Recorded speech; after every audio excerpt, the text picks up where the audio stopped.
Great. And I'm going to share our screen and we'll get us started today. As I said, we have a few important folks here on this call. Janice and April, do you want to raise your hands over there? They're waving. Janice is the principal of the elementary school here, BHDS, and April is the admissions director. And then we also have Rabbi Kira here, who is the director of education here at the temple, and she we'll talk a little bit about religious school. No, it's hard to be thinking about that right now, but that'll be here before you know it. I'm going to share my screen here. Hang on. Can everybody, Rabbi Kira, can you take yourself off mute? For some reason, it's not showing myself, which is okay. I don't need to see myself, but can you see the screen? I can see the screen, yes. Okay, awesome. I'm going to go ahead and get started.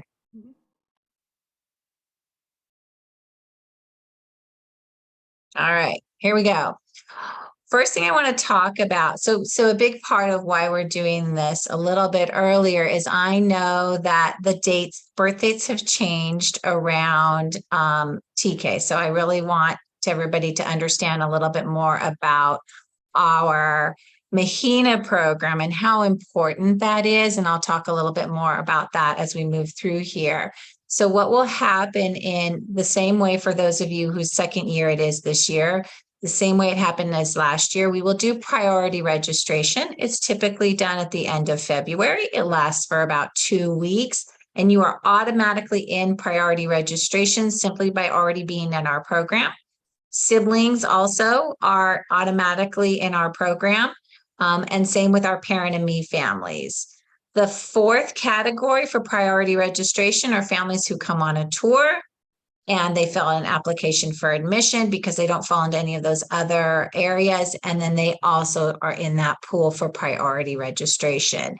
Our ECE does typically fill up in priority registration. We have a second round of priority, which usually happens because families who turn in that application for admission toward the end of January or even the end of December, we haven't closed it yet. We do close it because there's a special formula that we have where we don't want anybody in priority not to get a spot. So again, as long as you get your application in for Mahina for next year, you will be fine as long as you do it in that timeline given. Deposits and payments. So particularly, this became important in the last couple of years, but last year in particular, with TK. So I know that sometimes families aren't sure if they're going to go to TK, and they take up a spot here in our program. And if you have taken a spot in our program and you've done a deposit and a payment, there are no refunds.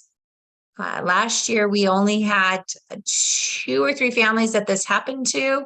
And unfortunately, they did lose their deposit and any payments that were made. It's our policy. We have to be consistent with it. So it's something, and it's always the policy, whether you're in the 2-year-old, the 3-year-old, or in Mahina.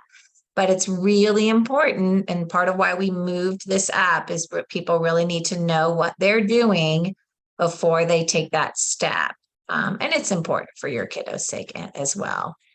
Financial assistance. So I've had some questions about financial assistance. So I just want to let everybody know that if the decision whether to keep your kiddo in our Mahina program or send them off to a TK program is a financial one and a significant financial one, you'll want to potentially reach out to our financial assistance committee. It is run by Temple lay leaders, and it's a very private process. I am not on that committee, but I will advocate for our families. So Carla is the one that can walk you through how to do that application piece of things, but we don't want financial challenges to be the reason why you're not moving forward with the proper program for your kiddo. So I'm going to talk a little bit more now about what is the difference between nursery and Mahina, and why is Mahina and pre-K so very important. The first thing I want to mention is that it is critical that your kids, and you heard this if you were here last year in the 2-year-old pathways talk, it is critical that your kiddos have pre-K. before they go on to elementary school. So whether they're going on to kindergarten or TK, they need to have pre-K first. And it's why we're so thoughtful. It's why I've been doing these pathways talks for so long, is to really make sure families are educated about. And so for late summer birthdays and early fall birthdays, sometimes they have a slightly different path in our program. For example, we now have more November birthdays sometimes coming over to our pre-K program because families have said to us, we want to take advantage of a public TK. And so we make sure that they get that pre-K experience first. We also have November birthdays who stay on the nursery side. And then they're going to do pre-K still, and they'll go straight into a kindergarten program. So no matter what they do, they still start kindergarten at the same time. I know at this point you may have a few questions, jot them down. I'm going to take them at the end because I may answer them in all of this. Mahina really prepares your kiddos for elementary school. It's really, really critical. It builds on what they've already learned in the nursery program. It's very scaffolded. And so, for example, they've just started really practicing that self-care piece. They've just started learning to really navigate conflicts a little bit more on their own. Last year in our 2-year-old classrooms, teachers are really in the play. The teachers are just starting to step back. It's a much longer day. And so kiddos, I shouldn't say much longer, it's a different kind of a day. So if your kiddos are already here a 6-hour day, if they stay the extended day, it feels longer in Mahina because it's the same group of kiddos. There's not really a nap time. There's a rest time, but most of the kiddos are done napping. And instead of kind of awake room activities, which some of your kiddos are doing now, it's a more structured part of the day. More cooperative groups are happening. So that day is more enriched and engaged, and a lot more engagement and learning for that length of day, that 6-hour length of day. Processing 3 and 4-step directions the majority of the day. So I'm going to talk to you a little bit about, and pretty candid about what we are seeing in the 3-year-olds, and what we're seeing in our pre-K this year as well is what I'm calling lovingly the second wave of COVID. And that is that we're seeing a lot of families, a lot of kiddos with challenges around socializing and emotional regulation. We're seeing a lot of challenges with speech and language development in that reciprocal conversation piece of things. And even in some of the articulation, we don't worry as much about the articulation. I'm sorry, hang on, just lost the screen. We don't worry as much about the articulation piece because that will sort of even out, but we are seeing some challenges with that. Sorry, I'm gonna make this large again. Apologize. Hang on, bear with me. It says it stopped sharing. We can see it. You can, thank you, appreciate that. Good, okay. So one of the things that where this is displaying itself is in that processing piece of language as well. So typically in our 3-year-old age group, we are really able to see kiddos navigating 3-step directions successfully. And those can be in a variety of things. It can be when they're giving directions around cleaning up. It can be when they are setting up the stages for an activity that they're about to do. It can be in motor planning. So it can be when they're outdoors. And there is right now a pretty significant challenges happening across the board with a majority of our kiddos not really being able to do this. So the teachers are really working hard at this. It's unfortunate that we're having this kind of second wave and fallout of COVID. I've talked to many, many experts in LAUSD, a lot of the folks that we work with that have kiddos on IEPs, that work in the different special ed areas, a lot of occupational therapists, speech and language pathologists across the board. This is happening and across the country. It's a part of what I really spent time talking to educational leaders about during my sabbatical last spring. These are challenges we're seeing for children, and it's very unfortunate that now they're sort of already moving forward with having kiddos enter elementary school even earlier. Teachers are not prepared for it. Majority of the teachers in the local elementary schools around here that I've spoken to in LAUSD are not happy about this. They're not prepared for it.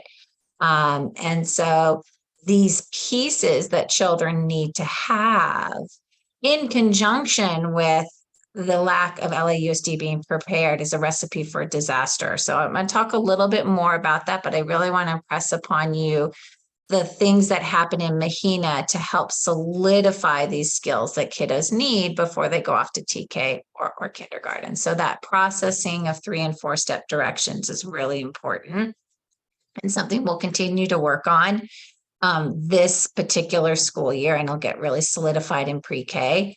Potty proficiency. So in Mahina, they should already be completely potty proficient. So at this point in the school year, if your kiddo isn't potty proficient, you want to really connect with the teacher. I think we've already identified majority of the kids who are not potty proficient yet, and you really want to get there over the winter break if they're not there yet. Before they go off to TK or kindergarten, they need to be completely potty proficient, and you want them to be potty proficient for at least 1 year to 2 years. Because they're going to have to navigate that completely on their own in elementary school. There aren't folks taking them to the bathroom. They send them off to the bathroom, or sometimes the bathroom's in their classroom if they're fortunate enough to have that kind of a classroom set up. So an area also, we typically don't have as many kiddos who aren't potty proficient. But another area where we're seeing some delays, and there's a lot of research, I won't get too much into it, around speech and language development, social emotional development, and potty proficiency. So it's not surprising that we have so many kiddos in our 3-year-old classrooms that are not potty proficient yet, because we're seeing those other types of delays. And so again, really important piece to have before they go off to elementary school. And it does need to be in that place before they even go to pre-K. In Mahina, they're learning to attend at circle time and attend in activities for 30 to 40 minutes. So currently in our Mahina program, we are seeing a bit of a gap more than we would typically see in kids who have the ability to do that. And then in our 3-year-old programs, this current year, circle time is usually 20 minutes at this point, and they're changing activities at circle times. In all 3 classrooms, they're not able to do this as successfully as they have in previous years. So it's another area that we know we need to spend a little bit more time with. We've been talking about it quite a bit as a staff as well, because the Mahina teachers are sharing with us sort of the challenges that they're seeing now. The 3-year-old teachers are able to share it's similar this year. And so we're working really hard to help kiddos be prepared. And that is a part of what will continue in Mahina in pre-K. There's that reciprocal language piece. It needs to be pretty highly developed before they go off to elementary school. They are going to be engaging with their peers without as much supervision with the teacher. In the classroom, maybe a little bit more, but that expectation will still be there. In our Mahina program, we are still a play-based program. So they are still going to have those small ratios. They're still going to be experiencing all their learning through play. And that's a really important piece. You can't get that back. When they go off to elementary school, it's very different, particularly in a public elementary school. They're now in desks. There's very little of that play-based learning. And again, something you can't get back. So that's really critical.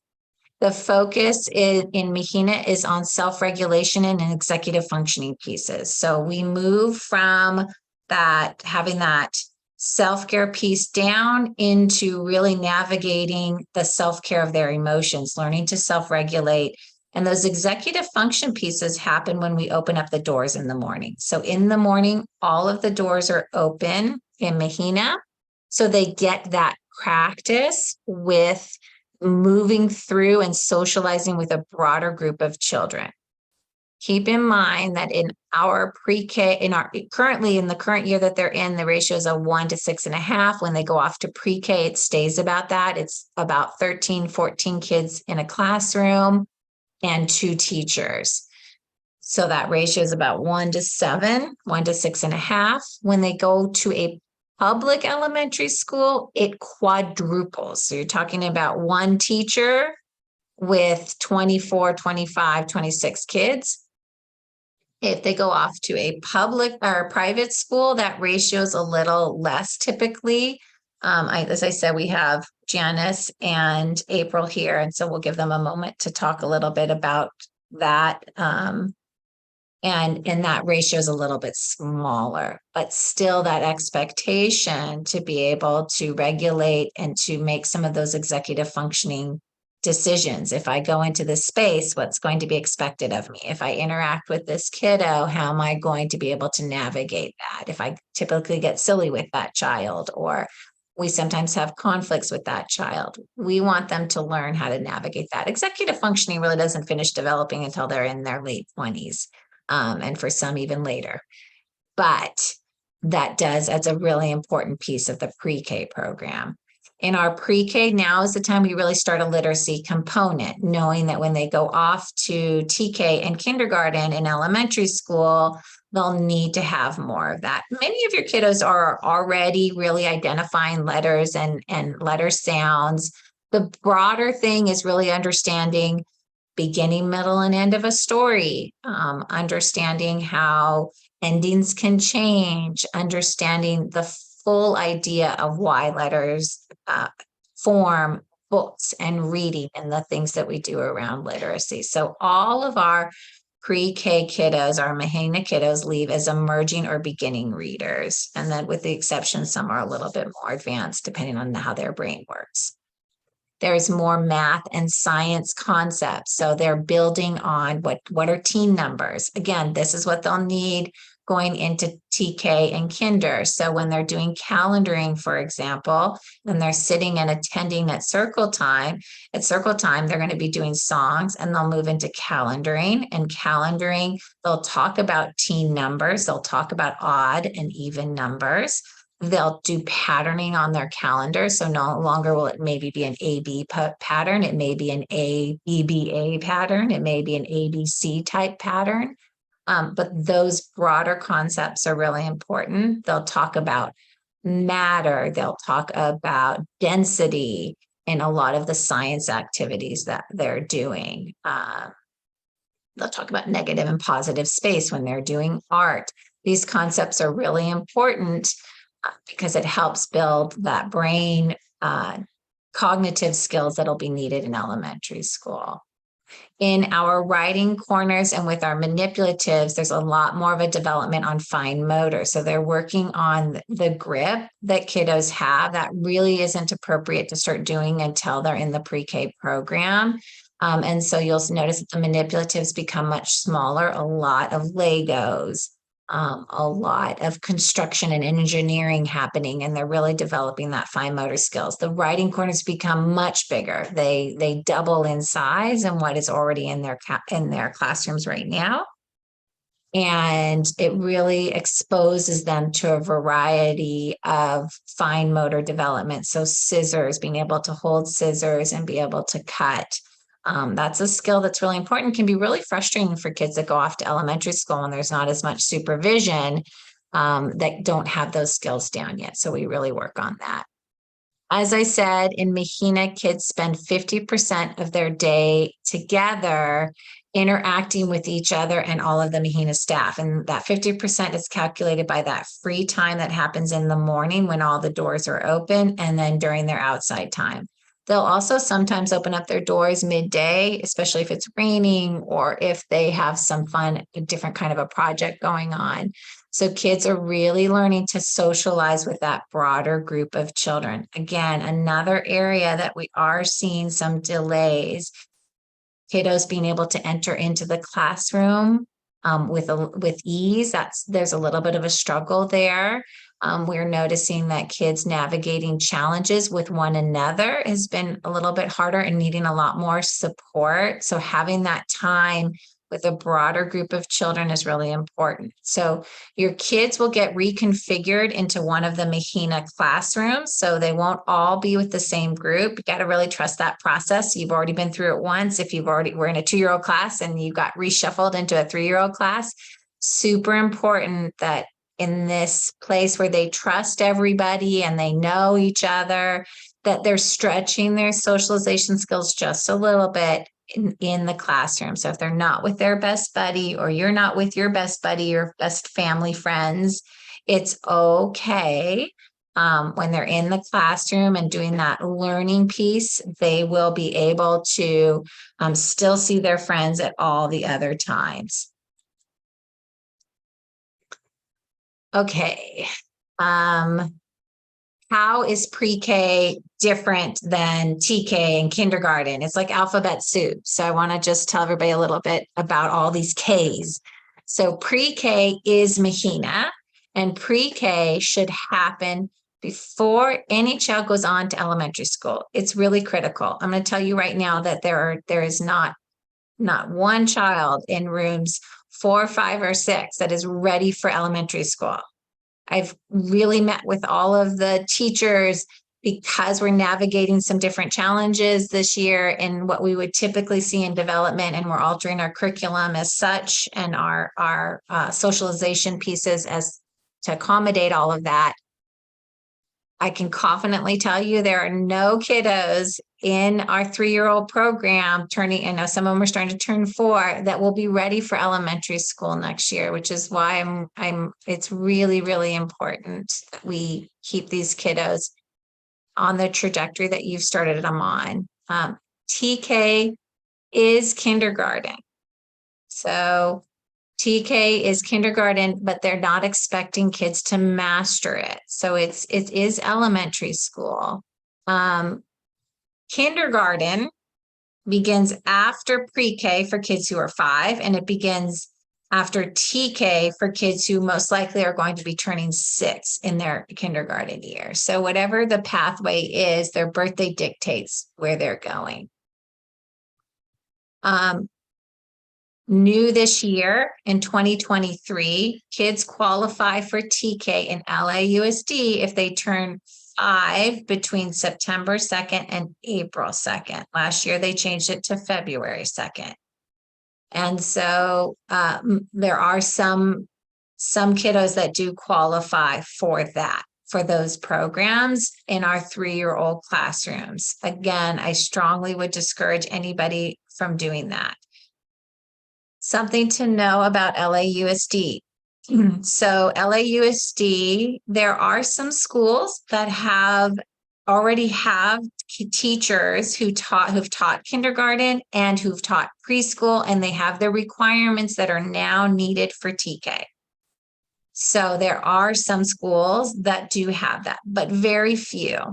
Now that they're offering this, there are many of the elementary schools that aren't quite prepared. They weren't prepared for it last year. They're not quite prepared for it for this coming year. And one of our parents recently just shared with us that their daughter, who is in a TK at a local elementary school in LAUSD, their TK teacher is really angry about this because they're really worried about kids being prepared for this. So I just want to caution folks to understand that not every school, while LAUSD is allowing this, not every school is set up for it yet. And they can get emergency credentials for a 6th grade teacher, for example, to teach in a TK classroom, is my understanding. And then they would have to get qualifications. They can get those qualifications later.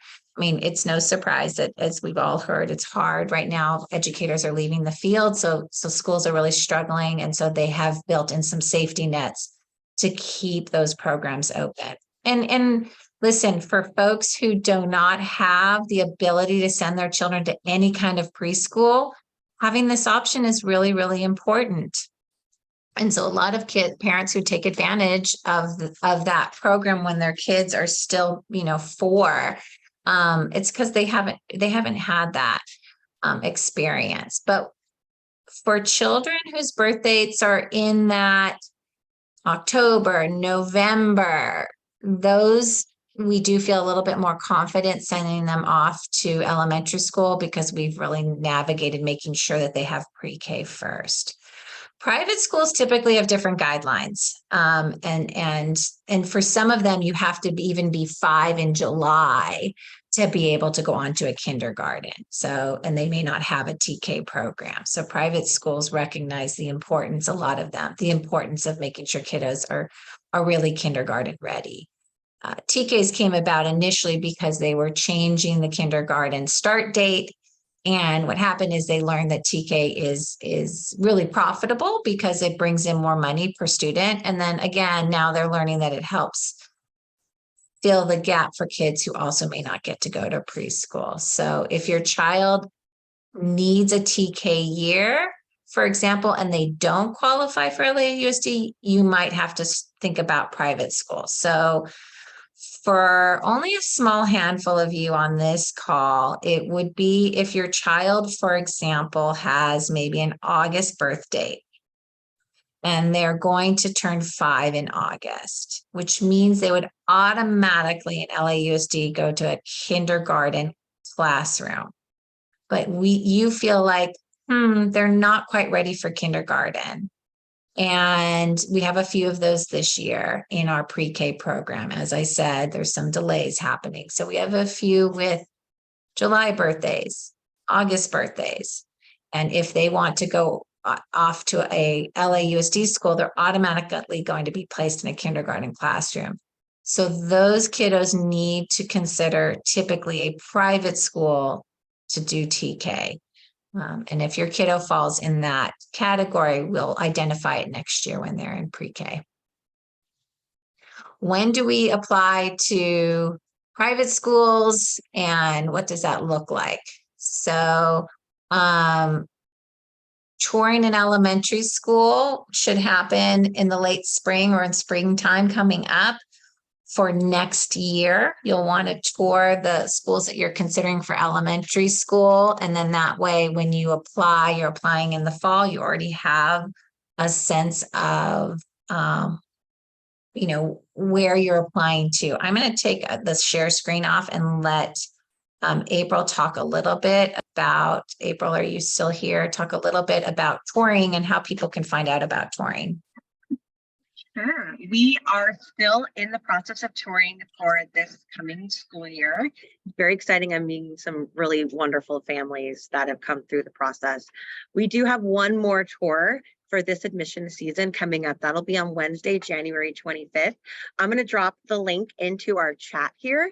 So you guys are welcome to RSVP if you like. Even if your kiddo is not looking at TK or kindergarten next year, this is a great way to see what we have going on for the future. So please go ahead and RSVP. And if you have any questions at all, reach out to myself or Miss Janice Kim here.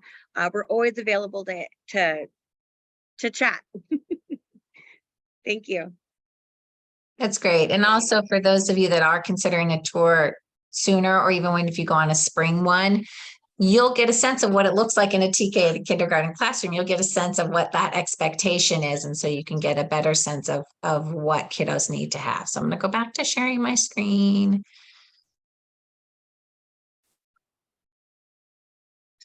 Okay.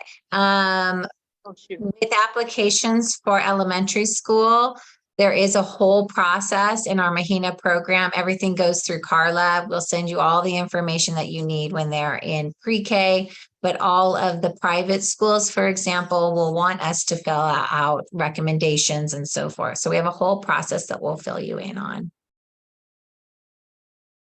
What should we be looking for in an elementary school? So I want to talk a little bit about that piece of things. Fostering that continued social emotional growth. Again, super important.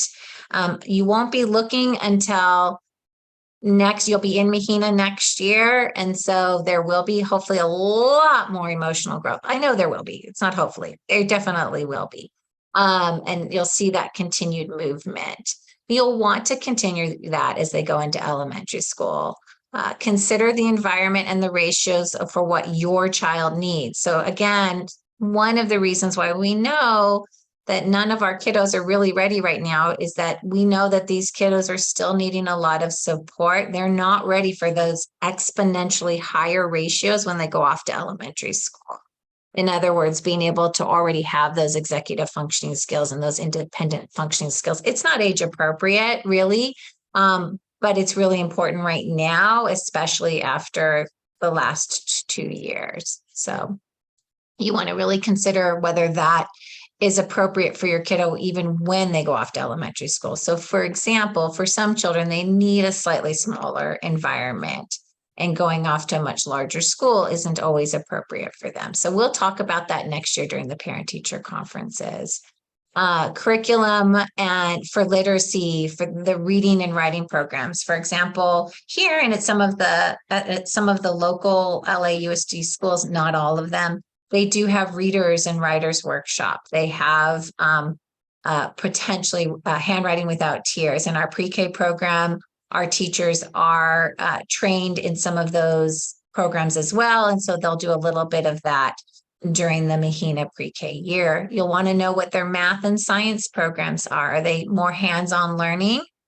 Because I think that's really important, and it would be a follow-up to what they're currently learning in our pre-K program. What extracurricular programs are they offering, and how often do they offer those? What are the community building activities like? There's a lot of return to more normalcy now in the elementary schools, and you'll want to know what that looks like for each school. How has the school handled, I say the current school year, because this is the year where everything's kind of coming back to some normalcy. So you'll want to know kind of what did it look like maybe last year? What does it look like this current year? And then you'll want to really make sure you know their mission statement and their philosophy before you start, so you have a sense of what's going on in the classrooms. How do I make sure my child is ready for TK or kindergarten? Number one, the message here is make sure they have pre-K, make sure they have Mahina first.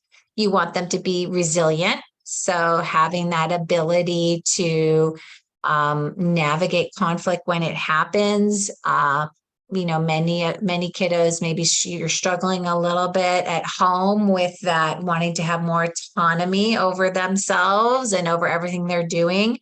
And can they bounce back from those moments? And that's kind of goes in line with that flexibility piece. Again, they want to have some autonomy, totally normal, but can they be more flexible when the routine changes? Can they be more flexible when things don't go their way, when it's a non-preferred activity? So being able to have those two skill sets is really important. We talked a lot about the self-regulation and those executive functioning skills. Again, something we're really working hard to catch up on right now, and they'll really develop in their pre-K year. Navigating conflicts with peers and building that empathy. So part of that is that tied into that executive functioning piece, being able to understand what's happening in any given situation and how to be empathetic toward it, even if they're not necessarily feeling the same things or it's not their perspective. And can they navigate those conflicts without teacher support? Right now, there is a little bit of that starting to happen, but a lot more of that happens next year. You really see the teachers more on that peripheral of the play. But as I said, this year, even those teachers are having to get involved just a little bit more, because for the last 2 years, they had masks on. They weren't reading facial expression. We were telling kids to keep distance from one another. So it's a skill set that's really being developed a little bit more right now. Problem solving. Are they able to figure out those problem solving skills on their own? Whether that's, I just dropped my lunch on the floor, now what? To, I just had a conflict out at playground. When do I bring in a teacher? Or I can't get these toys to fit in this box. What do I do now? All of those things that they're planning and practicing all day long. They need to have some letter and number awareness. TK teachers and kindergarten teachers will really expect that. Again, this year, expanding those dates will be new for teachers who are teaching in a TK classroom. They're probably going to have to adjust their expectation a little bit. This next 2 years will be growing years for LAUSD. Again, something I really want you all to consider, that a lot of these teachers will have expectations of these kids that are probably not realistic. So probably in 2 or 3 more years, those programs will be much better, but your kid, any kiddo that's going to be going to a TK before they're ready is going to end up being the guinea pig in LAUSD right now. And we don't really want that for your kiddos. We really want them to have the full experience so that they're ready. But that is an expectation right now. They'll have that letter and number awareness, and not just knowing their letters, but understanding that broader concept around literacy. You'll want to make sure they're emergent or beginning readers, which will happen in the pre-K program. Ability to enter, sustain, and exit play, and incorporate other ideas into the play. Huge part of pre-K. So probably the biggest thing that happens in Mahina is really being able to do that on their on their own without that support, and incorporate other ideas into play. It's a subtle development if you're not an educator, but it's amazing to watch. The transformation that happens in Mahina is really remarkable. Attending to an activity for 30 to 40 minutes at a time, really important before they go off into elementary school, that they have the ability to do that. And completely independent self-care skills. So again, being able to use the bathroom proficiently, change their clothes. Should an accident happen, they'd be changing their clothes. If their shoes fall off, getting them back on. At this point, even in the 3-year-old classrooms, if your kiddos aren't choosing their clothes and getting themselves dressed every morning, you need to start doing that. It's okay if it's backwards. It's okay if, they've picked something that is really, really warm on a hot day, like they're wearing their coat. We'll help them get their coat off. You can always send a little backup, or the teachers will just pull something from their shoebox. It's okay if they don't choose the right clothes all the time. They should be taking care of themselves. They should be brushing their teeth. You may do a follow-up brush. They should be wiping themselves independently. You may do what we sometimes call here lovingly as a bonus wipe. That's okay. But they should be doing all of those self-care skills on their own, because that's what will be expected in an elementary school classroom. I know it's hard to imagine summer camp. Again, typically we do these pathways meetings in January or February, right before registration comes out, but I'm going to talk a little bit about summer camp. We've been recording this, so it's great. You can refer back to it. Preschool age kids should attend preschool camps. Unfortunately, we have seen camps nearby that are taking kids. Initially, it was as young as 4 years, which is a little young to take kiddos. But now we're seeing summer camps taking them as young as 2 and 3s. So I think it's really important to know that even if a camp takes kiddos that young, those summer camps do not have to follow the same licensing laws and ratios and teacher qualifications. So it's really important to know that. We really strongly recommend that you keep kiddos in their preschool program all the way through until they're heading off to elementary school and they've done their first year of elementary school before you make such a big change, because starting elementary school is a huge transition as it is. And, you want to keep as much familiarity as you can for them. I did it 2 different ways with my own boys and really learned that I needed to continue to send that message. I let my younger kiddo go to a camp part-time here at the Camp Simca program for our graduates, and part-time at another camp offsite. And we had a terrible time transitioning him into elementary school. It's hard to know whether it would have been different if that was partially his personality, which I'm sure is part of it. But I would strongly recommend you keep them in our program that's familiar to them. We do have a Camp Simca program for our Mahina graduates, and it takes place in an elementary school classrooms, typically taught by elementary school teachers. Sometimes our Mahina teachers will also teach teach in that space as well. And it balances all those fun camp themes, but prepares them for TK or kindergarten. And that is, again, only offered to our Mahina graduates, and it does fill up really quickly. So important to keep them engaged in the summer camp program. There's flexibility with summer camp. There's 2 sessions. So if you came last summer, you already know this, but in case you're new, we have 2 sessions. You can come to session 1, not come to session 2. You can come 3 days a week in session 1, 5 days a week in session 2. So there is a lot of transitions happening week to week. So summer camp is really focused on just getting used to the routines of that next school year. So for your kids, you will see a little bit of regression as they head over to Mahina. It feels really big to cross the parking lot, no matter what we do. In the springtime, they'll start visiting the Mahina classrooms. They'll get to see what it looks like.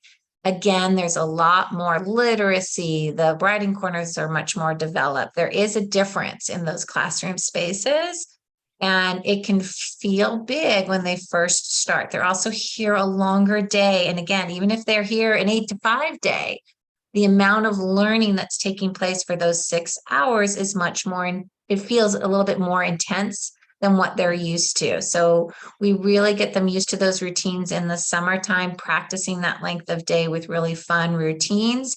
They'll do a little bit of calendaring, but not as much. They'll start more of those emerging academic concepts during the school year because it is a big adjustment. Okay, I'm going to turn it over I'm going to stop sharing right now.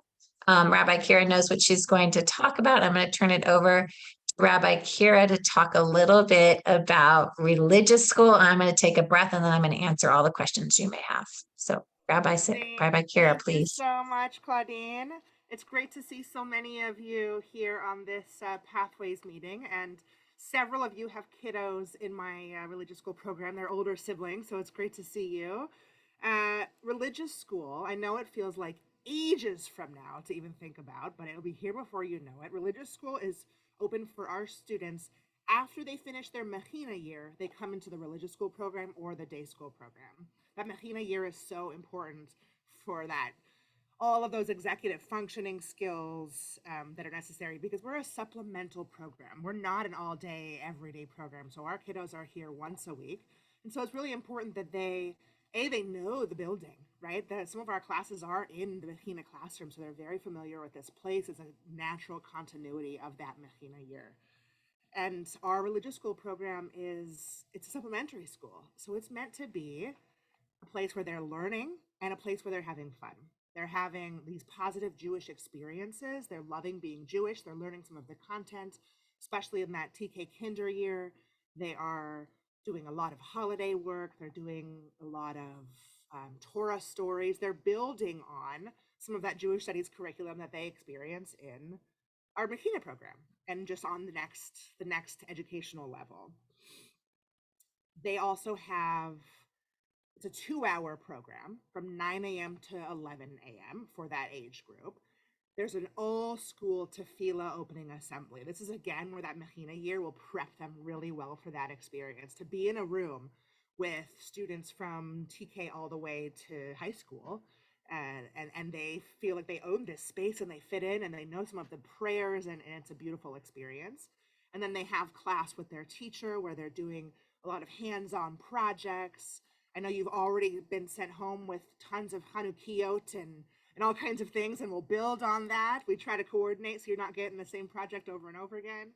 And then they also have specialists in our religious school program. They have arts, they have music, where they get to really dive into some of these prayers and become more familiar with them, so that when they do come on Tot Shabbat or Shabbat in the park, they know the prayers. It's fantastic, and they can help lead us. And then we have a Jewish values through sports program that is really well received by all the students. And then we also bring in teachers for Jewish STEM projects. We will dissect an etrog from Sukkot and learn about how it's different than a lemon. We will build Sukkot out of Legos or feathers or all kinds of found objects. And those are some of the things that we'll do in our STEM program. So for religious school, those kiddos that have finished their Mechina year come right into religious school, and we love to have you. It's a great opportunity for your kids to continue their relationships. For those of your kids that are going from Mechina to TK or Kinder in different schools, this is a place where they can come and be with their friends that they've grown up with, and that was really special for us to see those friendships build. We actually had last year, we had our graduating class had all started together in the ECE program, and they had known each other. They still come and visit and spend time together, and so that community building and positive Jewish exploration is really important. So again, that those executive functioning skills that they're learning in that Mechina year really help them be successful and happy and loving their Jewish identity building in the religious school program. I'm going to also put my email address in the chat, and so if you have any questions about religious school, I'll put my email address, and then you'll be hearing from someone named Lisa Friedman, who is our recruitment extraordinaire for religious school, and I'll also put her email address in the chat should you have any logistical questions. Thank you, Rabbi Kira. I do want to take time to answer any questions. And I am going to leave the recording on. Typically, I take it off for questions. So hopefully anybody who's asking a question is comfortable with that, because I do find that the questions typically apply to everybody in this particular instance. So there was a lot of information to take in. As I said, I think I successfully recorded this one. And so you'll be able to refer back to it, especially when it does come time to register, in case there's anything maybe you forgot. Also, I am available to meet with families independently. I know that there are specifics to every situation, and so I'm happy to do that. The reason that I ask everybody to come to this meeting is that I do find in those meetings, I'm saying the same thing kind of over and over again. And so this at least helps everybody get the majority of the information around the majority of the questions that we get. But are there any questions? And please just unmute yourself. There's so many on this call. It is hard for me to see the different slides. So unmute yourself if you have any questions. Dana, yes. Yeah. So in Mechina, what happens if your kiddo still hangs on to napping? Yeah, great question. They do.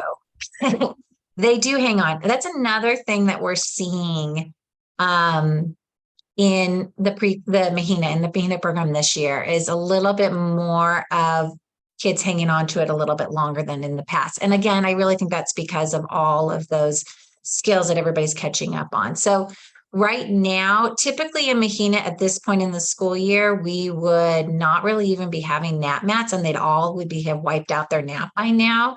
I think last year we did have every year we always have a couple of kiddos that nap, and they still nap every single day, but they just don't nap as long. So that's the long answer. The short answer is if your kiddo still falls asleep during rest time, they will be allowed to sleep. It'll just be shorter.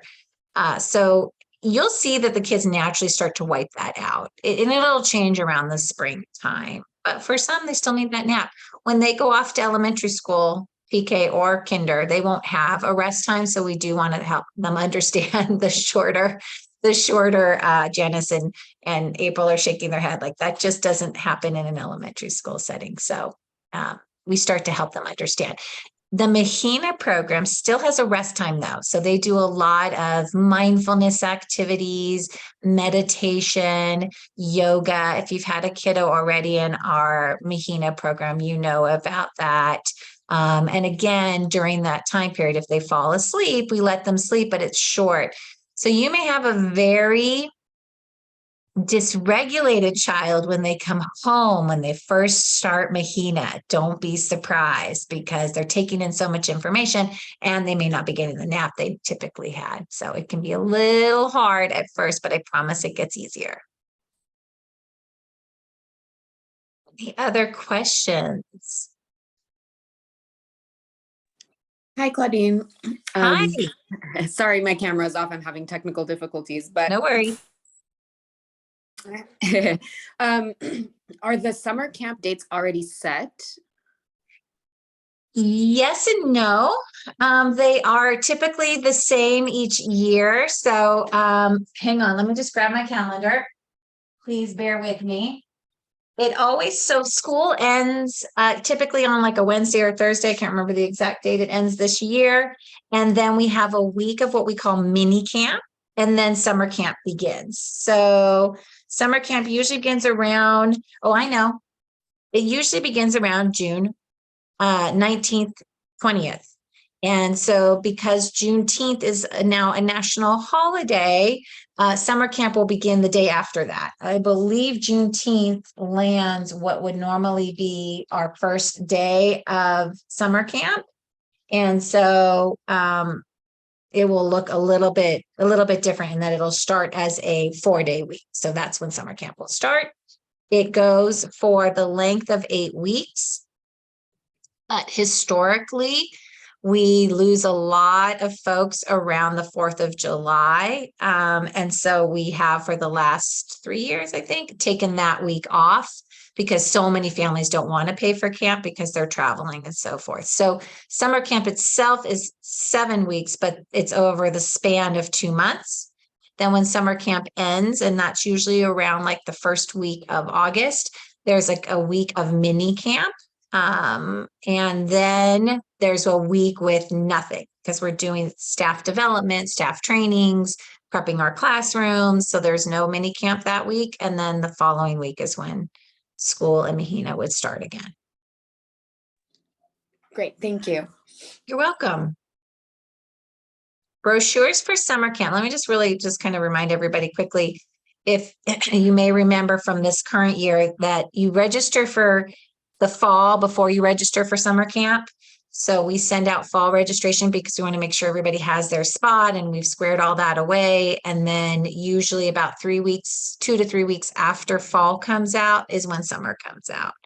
So you will see fall before you see summer. But we're prepping it all at the same time. In fact, we're working on all the themes for summer camp right now. We'll have that solidified probably in a couple of weeks. Other questions that I can answer?